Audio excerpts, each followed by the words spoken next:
La finale de la Coupe d'Afrique des Nations entre le Sénégal et le Maroc n'est pas un simple match de football. C'est un rendez-vous historique, un face-à-face entre deux puissances du continent, deux nations qui ont construit leur parcours avec sérieux, ambition et discipline. Ce soir, toute l'Afrique aura les yeux tournés vers cette affiche, car au-delà du trophée, c'est une bataille de style, de mentalité et de vision du football africain qui va se jouer.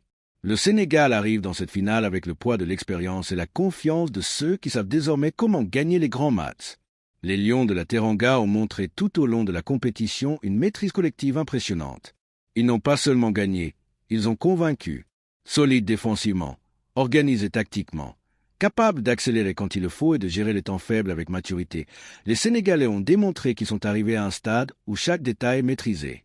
Le parcours du Sénégal jusqu'à cette finale est révélateur de cette évolution. Chaque match a été abordé avec sérieux, sans excès de confiance, avec une lecture claire de l'adversaire. Le Sénégal n'a jamais donné l'impression de paniquer, même face à des équipes réputées pour leur expérience ou leur solidité mentale. Cette sérénité est le fruit d'années de travail, de continuité dans les choix techniques et d'un groupe qui se connaît parfaitement. Face à eux, le Maroc se présente comme une équipe méthodique, disciplinée et extrêmement bien organisée. Les Lions de l'Atlas ont bâti leur parcours sur une rigueur tactique remarquable. Peu d'espace concédé, des lignes compactes, une transition rapide entre défense et attaque et une capacité à exploiter la moindre erreur adverse. Le Maroc n'est pas une équipe spectaculaire dans l'excès, mais c'est une équipe redoutablement efficace. Cette finale est donc l'opposition parfaite entre deux philosophies. Le Sénégal, fort de sa puissance physique, de son pressing intelligent et de sa capacité à imposer le rythme. Le Maroc, maître dans l'art de contrôler l'espace, de fermer le jeu et de frapper au moment opportun. Aucun des deux n'est favori de manière écrasante. C'est ce qui rend cette finale aussi imprévisible et aussi passionnante. Sur le plan tactique, le duel sera intense dès les premières minutes. Le Sénégal cherchera probablement à imposer un pressing pour empêcher le Maroc de s'installer dans son jeu de possession contrôlé. La bataille du milieu de terrain sera décisive. Celui qui parviendra à dicter le tempo, à récupérer les seconds ballons et à orienter le jeu aura un avantage considérable.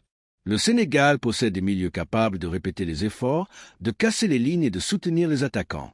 Le Maroc, lui, comptera sur son organisation et sa discipline pour neutraliser cette force. Les ailes seront également un secteur clé. Le Sénégal aime utiliser la vitesse et la profondeur pour déséquilibrer les blocs défensifs. Le Maroc, conscient de ce danger, devra faire preuve d'une vigilance constante, notamment dans le repli défensif. Le moindre retard, la moindre mauvaise lecture peut coûter cher dans une finale où chaque occasion est précieuse. Mais au-delà de la tactique, cette finale se jouera beaucoup sur le plan mental. Gérer une finale de CAN, ce n'est pas comme jouer un match de poule ou même une demi-finale. La pression est immense. La peur de perdre, parfois plus forte que l'envie de gagner, peut paralyser les jambes. C'est là que l'expérience entre en jeu. Le Sénégal a déjà traversé ce type de moment. Les joueurs savent ce que représente une finale, savent comment canaliser l'émotion et rester concentrés sur l'essentiel. Le Maroc, de son côté, a montré une grande maturité dans cette compétition. L'équipe semble mentalement prête, soudée, consciente de l'importance de l'événement. Les joueurs marocains savent qu'ils portent les espoirs de tout un peuple et que cette finale est une occasion unique d'inscrire leur génération dans l'histoire du football africain. Un autre élément fondamental de cette finale sera la gestion du temps. Si le match reste fermé, si le score tarde à évoluer, la patience deviendra une arme. Le Sénégal devra éviter la précipitation. Le Maroc, lui, cherchera probablement à maintenir le match dans un équilibre contrôlé en attendant l'opportunité idéale. Les décisions des sélectionneurs, les changements, le timing des ajustements tactiques auront un impact déterminant. Les coups de pied arrêtés peuvent également faire basculer la rencontre. Dans une finale, un corner, un coup franc bien exécuté, une erreur de marquage peuvent décider du sort du match. Les deux équipes devront être irréprochables dans ces phases, aussi bien offensivement que défensivement. Cette finale représente aussi un moment symbolique pour le football africain. Elle oppose deux équipes qui ont investi dans la formation, la structuration et la vision à long terme. Ce n'est pas un hasard si le Sénégal et le Maroc se retrouvent à ce stade de la compétition. C'est le résultat d'années de travail, de choix parfois difficiles, mais cohérents. Pour le peuple sénégalais, cette finale est plus qu'un match.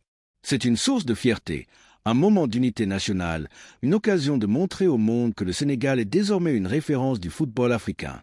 Chaque passe, chaque tacle, chaque décision arbitrale sera vécue avec intensité, passion et émotion. Ce soir, il n'y aura pas de place pour l'erreur. Chaque équipe devra être prête à souffrir, à se battre, à rester lucide jusqu'à la dernière seconde. Que le match se décide dans le temps réglementaire, en prolongation ou au tir au but, seule l'équipe la plus solide mentalement et tactiquement soulèvera le trophée. Cette finale Sénégal-Maroc est l'aboutissement d'un parcours, mais aussi le début d'un nouveau chapitre. Un chapitre qui s'écrira dans la sueur, la discipline et la détermination. Une chose est certaine, l'Afrique assistera à un grand moment de football. Galgut TV, la voix du peuple, sera là pour décrypter, analyser et raconter cette finale avec vérité, profondeur et engagement, au plus près du terrain et du ressenti du peuple.